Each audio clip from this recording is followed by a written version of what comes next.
Hello everyone, গতকাল ছিল আমার মেজো দিদির বার্থডে। আর সেই উপলক্ষে আমি ওর বাড়ি চলে গেছিলাম।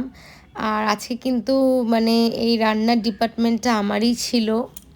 আর আমাকে হেল্প করেছিল মেঘা আর দিদি। মেঘা আর আমি দিদি বাড়ি তাড়াতাড়ি চলে এসেছিলাম। আমি স্কুল থেকে এসেছিলাম। আর এখানে দেখো, দুটো হাঁড়ি কিন্তু বিরিয়ানি করেছিলাম, মাটন বিরিয়ানি। আর একটা হাঁড়ি কিন্তু মায়ের জন্য স্পেশাল প্রন বিরিয়ানি হয়েছিল।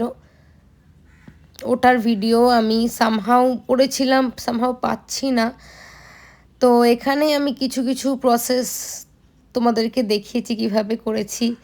যেমন এখানে মাটনটা আর কি, এই যে স্টক দিচ্ছি, যেটাতেই আর কি বিরিয়ানিটা কুক হবে। আর আলু বোখরা, তারপর খোয়া ক্ষীর, যা যা লাগে প্রত্যেকটাই কিন্তু দিয়েছি। আর খেতেও কিন্তু খুব ভালো হয়েছিল, আমি না, সবাই বলেছে। আর এখানে কিন্তু বিরিয়ানির আলু আর মাটনগুলো আলাদা করে, রাইসগুলো একসাথে করে দিয়েছিলাম। তো আর এই দিদির বার্থডে কাটিং ডেকোরেশন কিন্তু মেঘা করেছে, খুব সুন্দর করেছে নিজে। আর কেক কাটিং হলো, কেকটা আমার হাজব্যান্ড নিয়ে এসেছিলো, আইসক্রিম কেক। আর এই যে ও কেক খেতে ভালোবাসে, তো সবার আগে আমার দিদিকে কেক খাওয়ালো যাতে নিজে একটু তুলে খেতে পারে।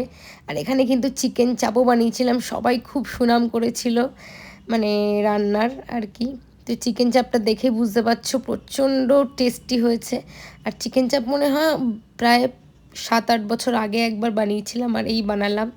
আর এখানে সবাই এসছে, আমার ফ্যামিলি সবাই গ্যাদার করেছিলাম একসাথে। আর এখানে ভাজছিলাম হচ্ছে ফিশ ব্যাটার ফ্রাই, তো সেটাও খুব ভালো হয়েছিল।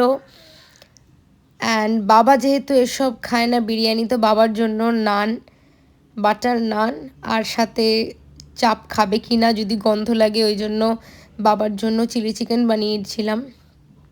যাই হোক, লাস্টে খেয়ে দিয়ে বাড়ি চলে এলাম। তো ব্লগটা কেমন লাগলো জানিও।